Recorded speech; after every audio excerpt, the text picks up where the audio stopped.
"Sir, step away from the vehicle. Now!" The officer's hand moved to his holster as the elderly black man slowly raised his weathered hands, Purple Heart lapel pin catching streetlight. It was 11:47 p.m. in Maple Grove subdivision, the kind of neighborhood where black faces after dark drew unwanted attention, and Marcus Washington knew exactly what was happening. The 68-year-old sat calmly behind the wheel of his midnight blue Lexus, while Officer Bradley Chen approached with the swagger of someone who'd never questioned his authority. 3 years on the force, clean record, but tonight would shatter everything Chen thought he knew about power.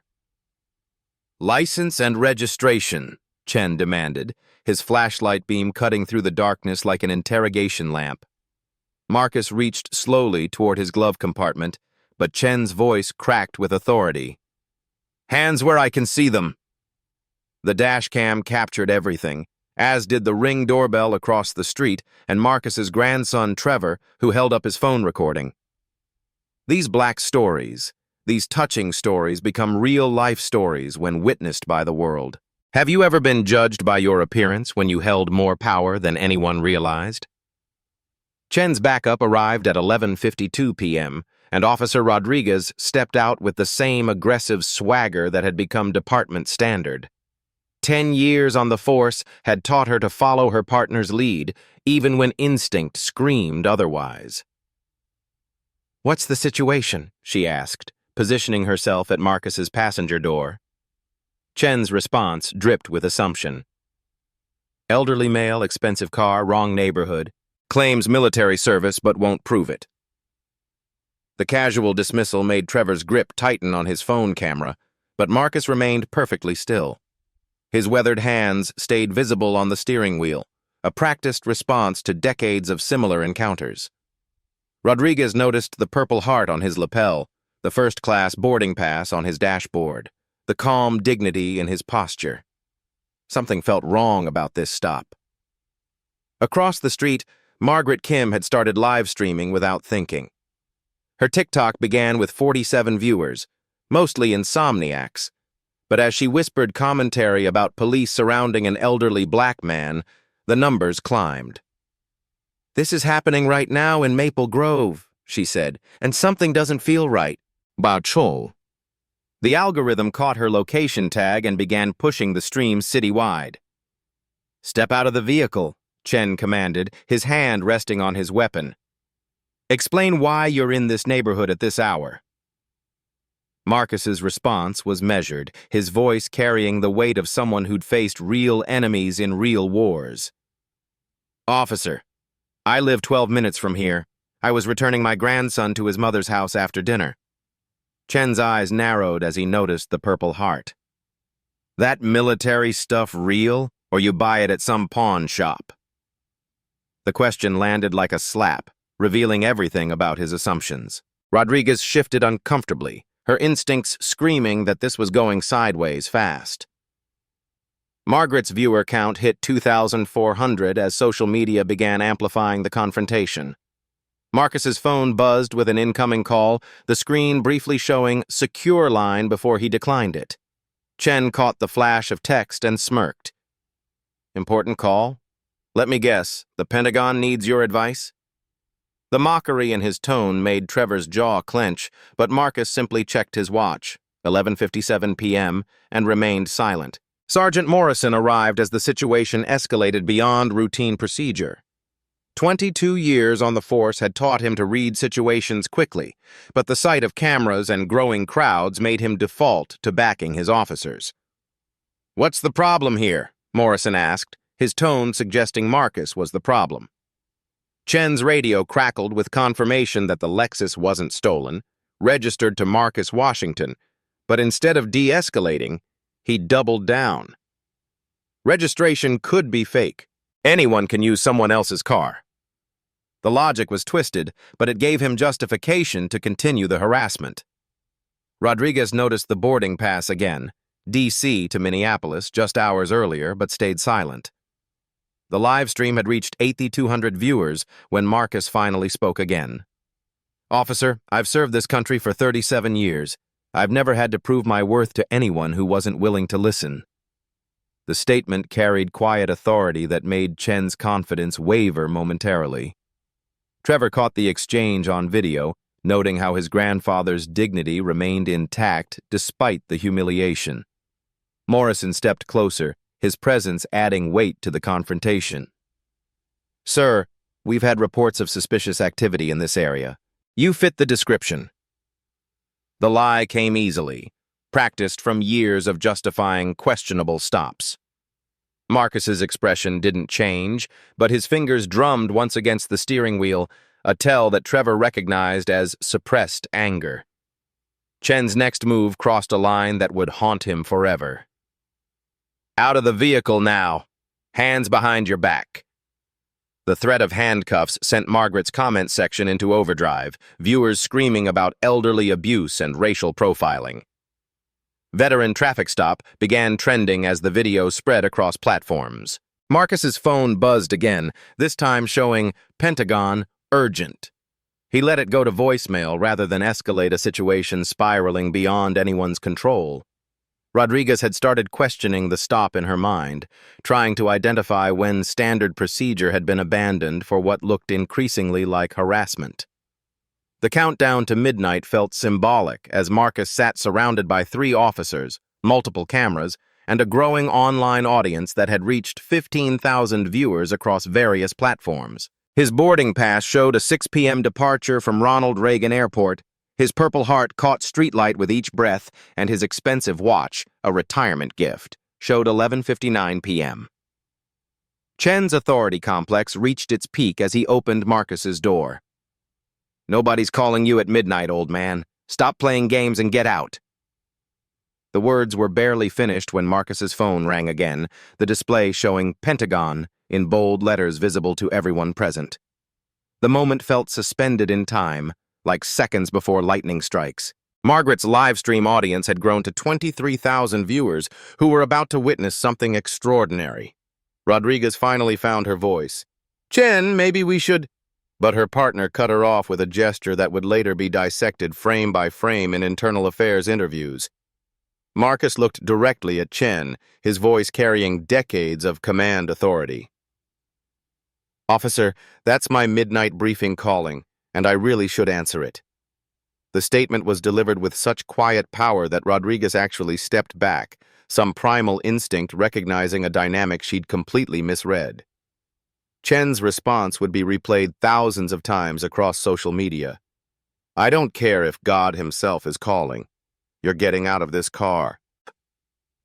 The blasphemy in his tone made Morrison wince, but momentum had carried them too far past the point of graceful retreat. The night air felt electric as Marcus's phone continued ringing, its screen casting blue light across faces that were about to learn the difference between authority and power. Trevor's camera captured everything. Margaret's stream reached 30,000 viewers, and somewhere in the Pentagon, people were getting very concerned about why Colonel Marcus Washington wasn't answering his phone. The phone stopped ringing at exactly midnight, and the silence that followed felt heavier than the tension that had been building for the past 13 minutes. Marcus sat perfectly still, his hands still visible on the steering wheel, while Chen processed what he'd just witnessed. The Pentagon display had been clear enough for Rodriguez to read, bright enough for Margaret's live stream to capture, and official enough to plant the first seed of doubt in Morrison's mind. "Probably just a contact name," Chen muttered, but his voice lacked the conviction it had carried moments earlier. Trevor zoomed in on his grandfather's face, noting the slight tightening around his eyes, a warning sign that family members had learned to recognize over the years. Marcus Washington was reaching his limit, and when a man who'd survived 3 combat tours reached his limit, smart people took notice. Rodriguez finally found her voice, the words coming out in a rush of delayed common sense.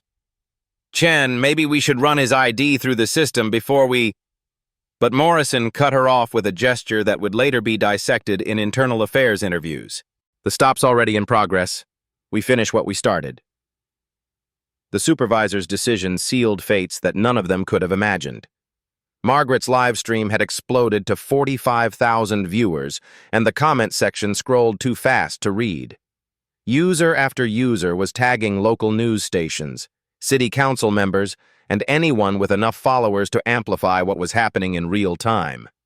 At Veteran Advocate posted, "This is Marcus Washington, Purple Heart recipient being harassed by cops who don't know who they're messing with."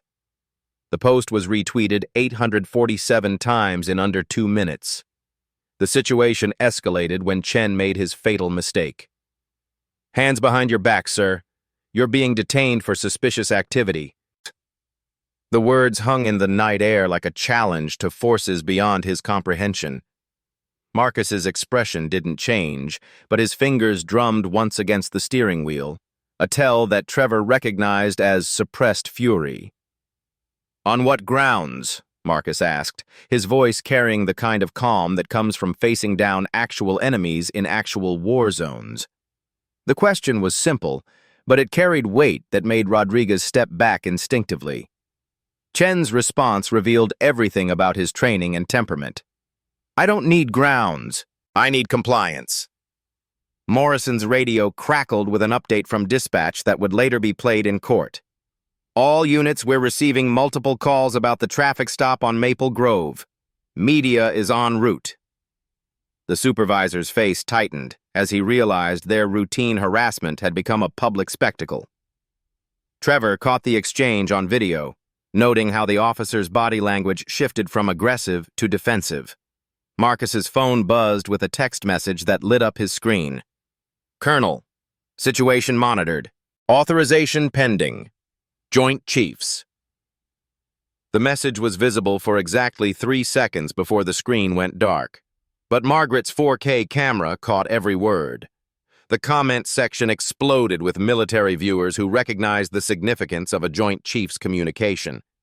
Chen's authority complex reached its breaking point when he opened Marcus's car door. "Out of the vehicle now. This is your final warning." The threat carried the weight of someone who'd never had his authority questioned, never faced consequences for his actions, never encountered someone who held more power than he could comprehend. The next 60 seconds would be analyzed frame by federal investigators, but in real time, they felt like slow motion. Marcus stepped out of his vehicle with the measured movements of someone who'd learned to control every gesture under pressure. His height, 6'2" in his prime, still imposing at 68, made Chen take an involuntary step back. Rodriguez noticed details that would later fill her incident report. The way Marcus's suit jacket was tailored to accommodate a concealed weapon, the precision of his movements, the fact that his shoes were military-grade leather that cost more than her monthly salary. Everything about this man screamed federal authority, and they'd been treating him like a common criminal. Margaret's live stream reached 67,000 viewers when Marcus finally spoke again, his voice carrying decades of command authority. "Officers, I'm going to reach into my jacket pocket to retrieve my identification. I'm informing you of my actions to prevent any misunderstandings."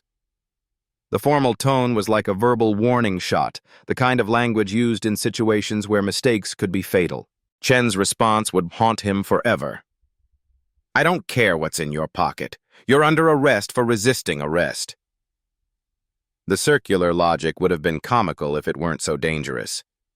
Morrison finally recognized the signs of a situation spinning beyond control, but momentum had carried them too far past the point of graceful retreat.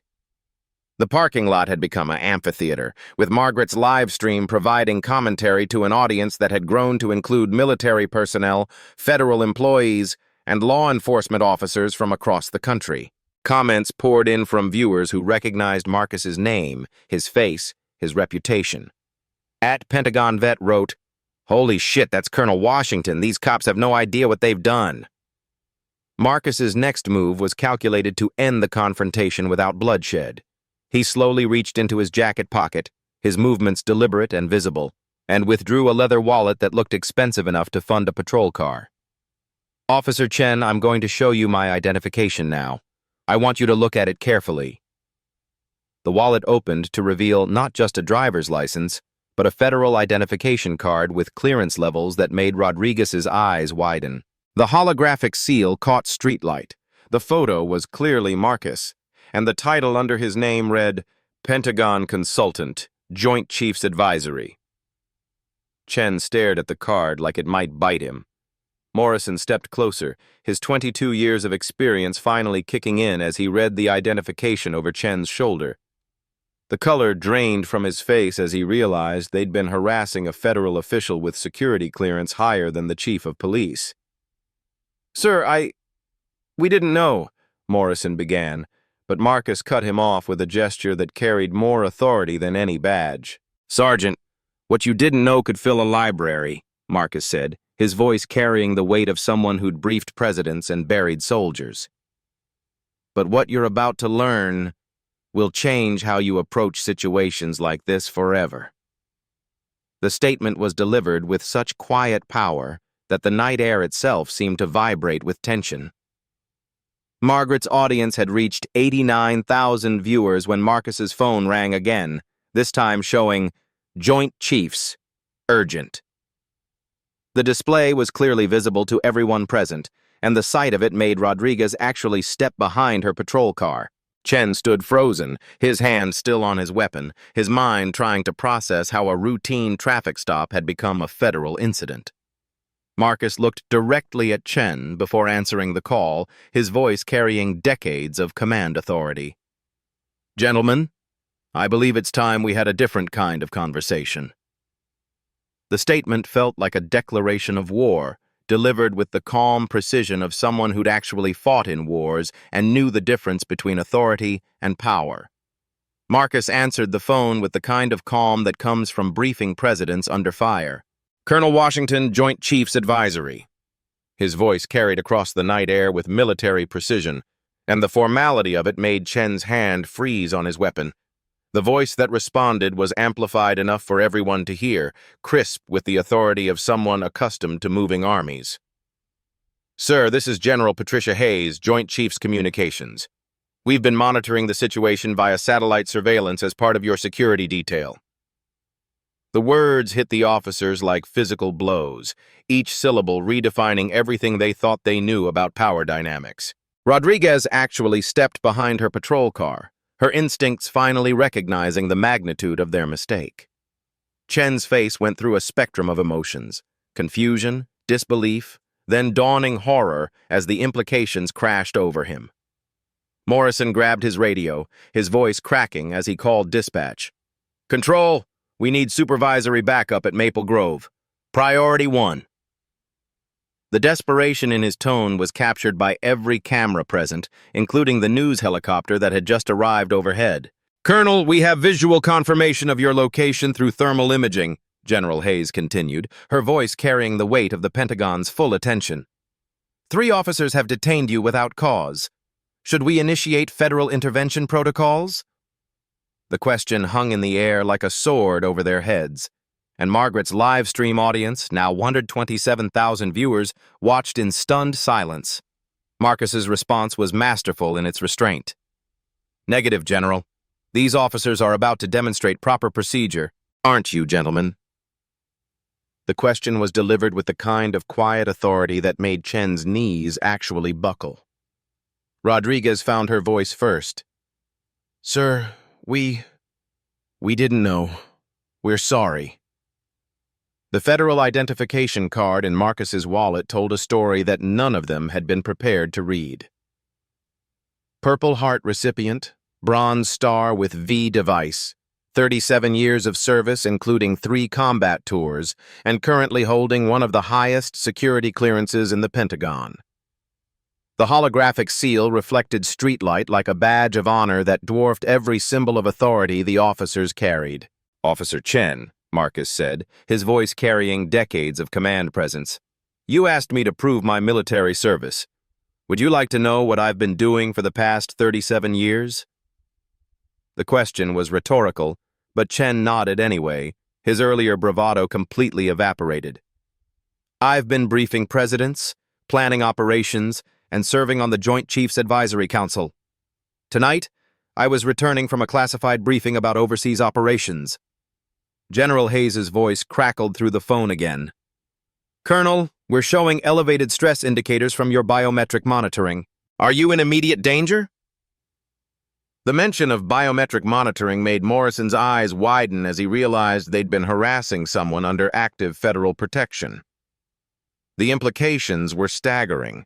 Assault on a federal official, interfering with national security operations, civil rights violations under federal law. Margaret's comment section exploded with military viewers who recognized the significance of a Joint Chiefs communication. @Military Lawyer posted, "This is a federal official under active protection. These officers just committed career suicide." The comment was retweeted 1,247 times in under 30 seconds, and hashtag Colonel Washington began trending nationwide. Marcus's next revelation hit like a guided missile. "General, please inform the officers of my current assignment status." Hayes's response was delivered with military precision. Colonel Washington serves as senior military advisor to the Secretary of Defense and holds active oversight responsibilities for federal law enforcement compliance programs. The words hung in the air like a death sentence for their careers. Chen's weapon hand began trembling as the full weight of his actions crashed down. He'd threatened to arrest a Pentagon official, mocked his military service, and assumed criminality based on race and age. Rodriguez started hyperventilating as she calculated the federal charges they were facing. Morrison's radio crackled again. "All units, Chief Patterson is en route with federal liaison officers." The boarding pass on Marcus's dashboard suddenly made perfect sense. Ronald Reagan Airport to Minneapolis, first class, departing at 6 p.m. after a day of classified briefings. The expensive watch on his wrist was engraved with Pentagon insignia, a retirement gift from the Joint Chiefs. Every detail they'd dismissed as suspicious was actually evidence of his federal authority. "Officers, I want you to understand something," Marcus continued, his voice carrying the weight of someone who'd buried too many soldiers to count. "I've spent my entire adult life defending the Constitution that protects your right to wear that badge, but I've also spent years investigating departments that abuse that right." The statement was delivered with surgical precision, each word chosen to demonstrate the power dynamic they'd completely misread. General Hayes provided the final blow. "Colonel, we're showing your location is under surveillance by multiple federal agencies as part of your protective detail. The FBI, Secret Service, and Pentagon security have all been monitoring this traffic stop." The revelation made Morrison actually sit down on his patrol car hood, his legs no longer supporting his weight. Trevor's camera captured the moment when Chen finally grasped the full scope of his mistake. His hand moved away from his weapon as if it were radioactive, and he actually took 3 steps backward.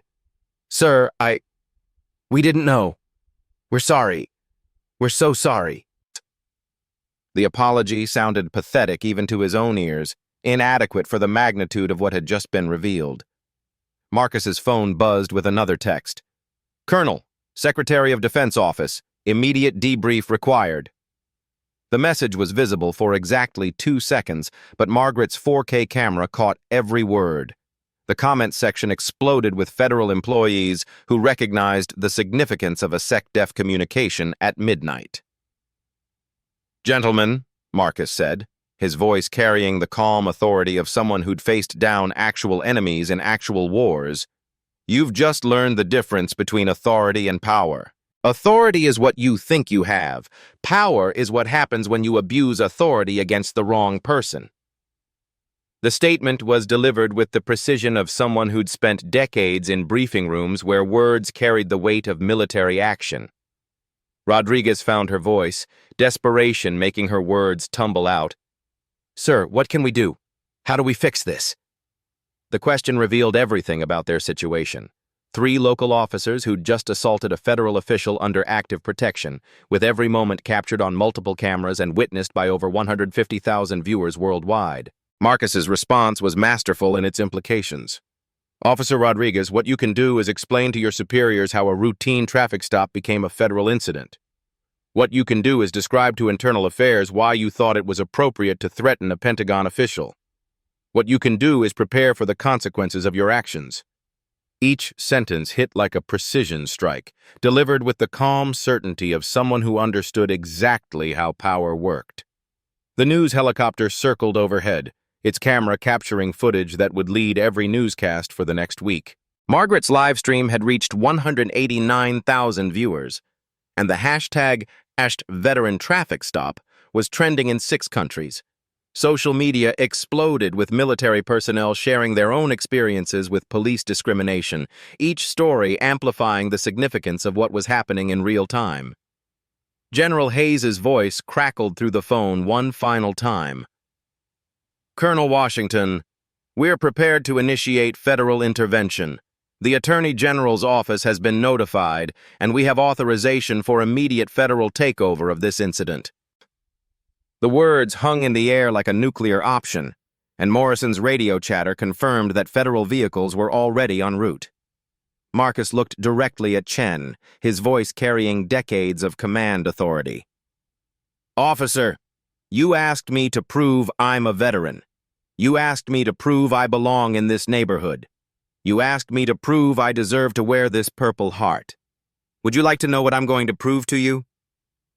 The question was rhetorical, but the implications were clear to everyone present. The night air felt electric as Marcus's true power became undeniable. Trevor's camera captured everything. Margaret's stream reached 200,000 viewers, and somewhere in the Pentagon, people were making decisions that would reshape how law enforcement approached situations exactly like this one. The next words out of Marcus's mouth would change everything. The Maple Grove Police Department had transformed into a federal command center by 1:15 a.m., with black SUVs filling the parking lot and men in dark suits establishing a perimeter that made the building look like a crime scene. Chief Patricia Patterson sat across from Marcus Washington in her office, flanked by FBI agent Sarah Martinez and Pentagon Security Director James Chen. No relation to the officer who'd started this nightmare. Marcus had changed from his traffic stop clothes into a crisp navy dress uniform, his chest heavy with ribbons that told the story of 3 decades defending American interests overseas. The transformation was deliberate, calculated to remind everyone in the room exactly who they were dealing with.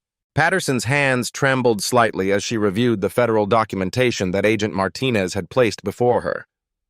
"Chief Patterson," Marcus began, his voice carrying the measured authority of someone who'd briefed presidents under fire, "your department receives $2.3 million annually in federal grants through the Community-Oriented Policing Services Program. That funding is contingent on compliance with federal civil rights standards." The numbers were precise, devastating in their implications for a department already struggling with budget constraints. Agent Martinez opened her laptop, the screen displaying statistics that made Patterson's deputy chief visibly wince. "In the past 18 months, your department has received 847 formal discrimination complaints. The federal threshold for pattern and practice investigation is 200 complaints per 100,000 population. You're currently at 340 per 100,000. The data was presented with clinical precision, each number representing a career-ending federal intervention. Pentagon Security Director Chen leaned forward, his voice carrying the weight of Defense Department authority. "Colonel Washington serves as senior military advisor to the Secretary of Defense and holds active oversight responsibilities for federal law enforcement compliance programs. Tonight's incident constitutes assault on a federal official under active protection. The charges were federal, the penalties severe enough to end careers and close departments." Patterson's voice cracked as she tried to salvage something from the wreckage. "Sir, Officers Chen and Morrison are good officers. They made a mistake, but they don't deserve to lose their careers over one incident." The plea revealed everything about her department's culture, protecting officers over accountability, minimizing systemic problems as isolated incidents. Marcus's response was surgical in its precision. "Chief, Officer Chen threatened to arrest me for resisting arrest before I had committed any crime. He mocked my military service, assumed criminality based on my race, and ignored clear evidence of my federal authority. These aren't mistakes. They're systematic failures of training, judgment, and character." Each word was chosen to demonstrate the difference between excuses and accountability. Agent Martinez pulled up body cam footage on her laptop, the screen showing Chen's aggressive posture and dismissive language in devastating detail. We have 17 minutes of video evidence showing clear civil rights violations. The DOJ Civil Rights Division has already opened a preliminary investigation based on social media footage alone. The federal machinery was already in motion, unstoppable momentum that would reshape the department whether they cooperated or not. Director Chen presented the Pentagon's position with military directness.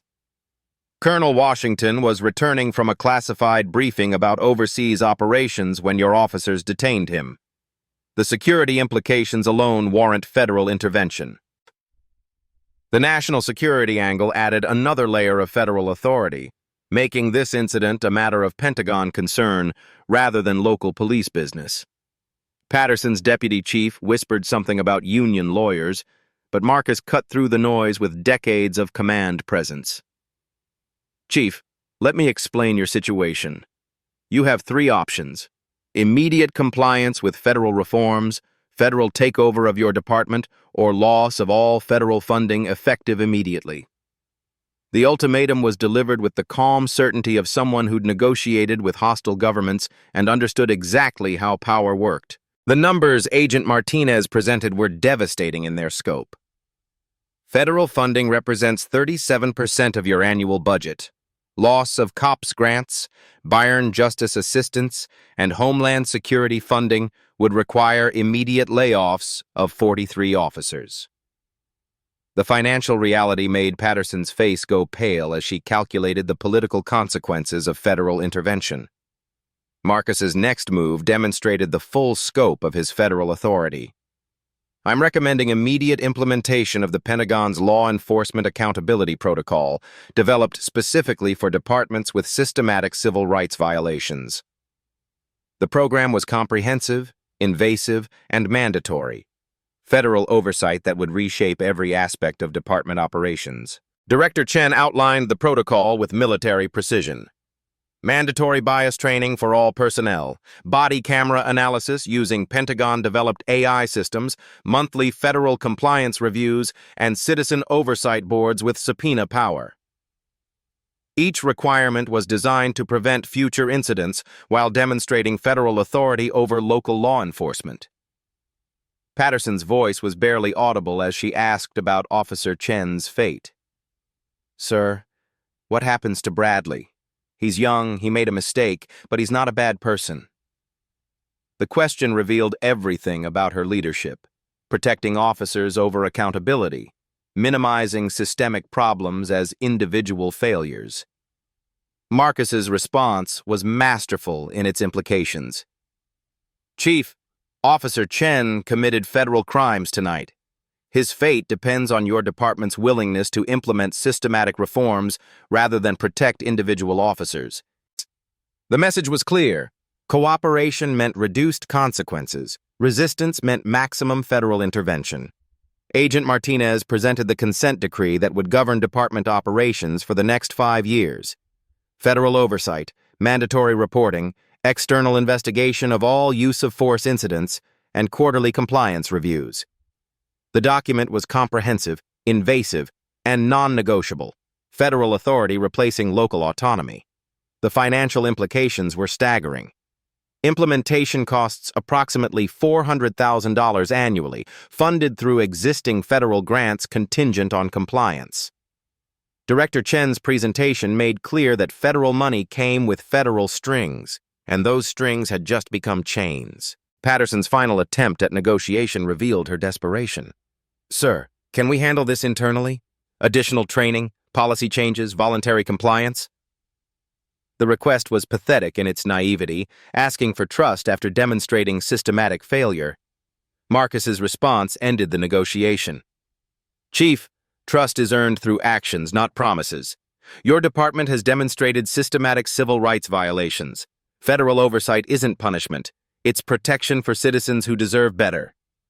The statement was delivered with the authority of someone who'd spent decades defending constitutional principles. Agent Martinez closed her laptop with finality. "The Attorney General's office has approved federal intervention. You have 48 hours to sign the consent decree or face complete federal takeover." The ultimatum was delivered with bureaucratic precision, but the implications were clear to everyone present. Director Chen's final statement demonstrated Pentagon authority. Colonel Washington's security detail has been upgraded to federal protection. Any future incidents involving military personnel will be treated as attacks on federal officials. The warning was clear. The Pentagon was watching, and local autonomy was contingent on federal compliance. Patterson's signature on the consent decree was barely legible, her hand shaking as she signed away 5 years of departmental autonomy. The document represented complete federal victory, local capitulation, and systematic reform that would reshape law enforcement practices throughout the region. Marcus stood as the meeting concluded, his uniform a reminder of the authority that had just reshaped an entire police department. Chief Patterson, you asked what Officer Chen can do to fix this situation. He can serve as an example of what happens when authority is abused against the wrong person. The statement was delivered with quiet finality, a lesson that would echo through law enforcement training for years to come. The federal SUVs pulled away from the police station at 2:30 a.m., leaving behind a department transformed by a single traffic stop. Patterson sat alone in her office, staring at the consent decree that would govern her department's operations for the next 5 years.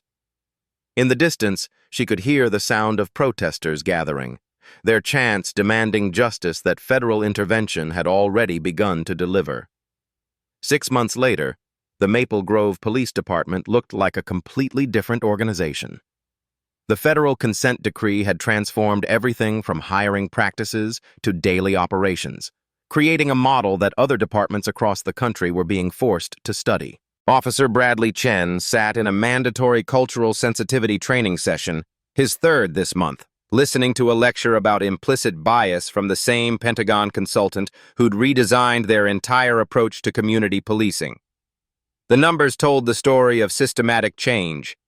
Discrimination complaints had dropped by 89% since the federal intervention, from 847 in the previous year to just 93 in the 6 months following Marcus Washington's traffic stop. The department's new AI-powered body camera system analyzed every interaction for signs of bias, flagging problematic language and escalation patterns that supervisors reviewed daily. Chen's transformation had been the most dramatic of all. The 29-year-old officer who'd threatened to arrest a Pentagon official now spent his afternoons volunteering at the local Veterans Affairs office, learning the stories of men and women whose service he'd once dismissed. His partner, Rodriguez, had become the department's liaison to minority communities, a role that required her to face the consequences of systematic discrimination she'd once ignored. The technology changes were revolutionary. Pentagon developed software analyzed voice patterns, body language, and escalation indicators from every body camera recording, creating a comprehensive database of officer interactions that federal monitors reviewed weekly. The system had flagged 247 potential bias incidents in its first month, leading to mandatory retraining for 23 officers who might have otherwise continued problematic behaviors. Marcus Washington had become something of a folk hero in veteran communities nationwide, but his real victory was quieter and more systematic. The Pentagon's Law Enforcement Accountability Protocol had been implemented in 47 police departments across 6 states, each one forced to confront the same systematic failures that had led to his midnight humiliation. The financial impact was substantial. Federal grants now came with mandatory compliance requirements, and departments that failed to meet anti-discrimination standards faced immediate funding cuts. The Maple Grove Department had actually received increased funding, $2.7 million annually, because their compliance rate had become a federal showcase. Sergeant Morrison had been demoted to patrol officer, his 22 years of experience counting for nothing against his failure to recognize federal authority. He now worked night shifts, his pension reduced, and his authority stripped, a living reminder of what happened when supervisors failed to supervise properly. His replacement, Lieutenant Sarah Kim, was a Korean-American veteran who'd restructured training to emphasize constitutional rights over officer safety. The community response had been transformative. Property values in Maple Grove had actually increased as word spread about the department's federal oversight and reformed practices. The neighborhood where Marcus had been stopped now featured a small memorial garden honoring veterans, maintained by residents who'd witnessed the confrontation that changed everything. Trevor's video had been viewed over 12 million times, becoming a case study in police academies nationwide. His grandfather had used the footage to create a documentary called Midnight in Maple Grove, which was now mandatory viewing for federal law enforcement training programs. The film's profits funded scholarship programs for minority students pursuing criminal justice degrees. The legal consequences had been swift and comprehensive. Chen faced federal civil rights charges, but received a suspended sentence in exchange for cooperation with the federal investigation. His testimony had revealed systematic training failures that led to policy changes throughout the state. Morrison received similar treatment. His career effectively ended, but his freedom preserved through cooperation. The broader impact rippled through law enforcement culture nationwide. The phrase Maple Grove Protocol became shorthand for federal intervention in discriminatory policing practices. Departments across the country implemented similar AI monitoring systems, fearing the kind of viral exposure that had transformed a routine traffic stop into a federal case study. Marcus continued his Pentagon consulting work, but now spent weekends speaking at police academies about the intersection of military service and civilian law enforcement. His message was always the same. Authority without accountability becomes tyranny, and tyranny has no place in American policing. The systemic changes were measurable and lasting. Officer retention rates improved by 23%, as problematic officers were weeded out and replaced with candidates who understood that community policing meant serving all communities equally. Complaint resolution times dropped from months to weeks as federal oversight demanded accountability. Most importantly, the traffic stops themselves had changed. Every interaction was now recorded, analyzed, and reviewed for bias indicators. Officers approached vehicles with the understanding that their actions would be scrutinized by federal monitors, who had the power to end careers and close departments. The transformation of Maple Grove became a symbol of what was possible when systematic discrimination met systematic accountability. Marcus Washington had proven that individual courage, combined with institutional support, could reshape entire systems of power. The midnight traffic stop had become a dawn of reform that would protect countless other citizens from the humiliation he'd endured. These touching stories, these real-life stories of systematic change, reminded everyone that Black stories matter precisely because they reveal how power actually works in America when courage meets opportunity. 2 years after that midnight confrontation, Marcus Washington stood before a packed auditorium at the FBI Academy in Quantico, his Purple Heart catching the light as he addressed 300 new federal agents. The man who'd been handcuffed for driving while Black had become the architect of the most comprehensive police reform program in American history. His quiet dignity transforming a personal humiliation into systemic change that protected millions. The Maple Grove incident, as it was now known in law enforcement circles, had sparked the creation of the Federal Law Enforcement Accountability Initiative. 47 states had adopted the Pentagon Protocol, and discrimination complaints nationwide had dropped by 34%, as departments scrambled to avoid federal intervention. The AI monitoring system developed from Marcus's experience now analyzed over 2 million police interactions monthly, flagging bias before it escalated into federal cases. Officer Chen had completed his community service and now worked as a civilian trainer, teaching new recruits about the cost of assumptions and the power of accountability. His transformation from antagonist to advocate had become a cornerstone of rehabilitation programs that emphasized education over punishment. Rodriguez had been promoted to sergeant, her experience with federal intervention making her invaluable for departments seeking to avoid similar fate. The financial impact was staggering. Federal oversight had generated $847 million in compliance improvements across participating departments, while discrimination lawsuits had dropped by 67%, as systematic reforms prevented the incidents that once required expensive legal settlements. The program had paid for itself through reduced litigation costs and improved community relations. Marcus's grandson, Trevor, now a freshman at Georgetown studying criminal justice, had used his viral video to launch a nonprofit organization documenting police interactions nationwide. The Trevor Washington Foundation had recorded over 50,000 traffic stops, creating a database that researchers used to identify patterns of discrimination and develop targeted interventions. The legacy extended beyond law enforcement.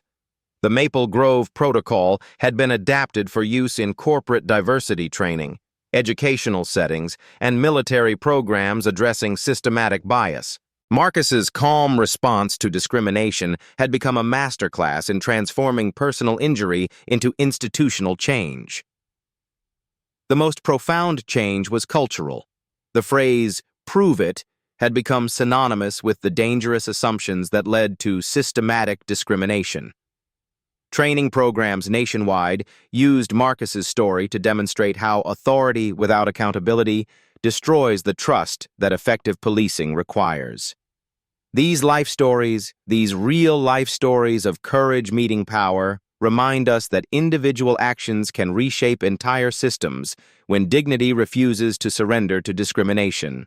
Marcus Washington's midnight traffic stop had become a dawn of accountability that would protect generations of Americans from the humiliation he'd endured with such quiet strength. The black stories that matter most are the ones that transform pain into progress, turning personal courage into systematic change that benefits everyone. Marcus had proven that the most powerful response to discrimination isn't anger or violence, but the quiet insistence that dignity and justice are non-negotiable American values. What discrimination have you witnessed that needs to be addressed? Share your story in the comments below. Your voice matters in continuing this conversation about justice and accountability.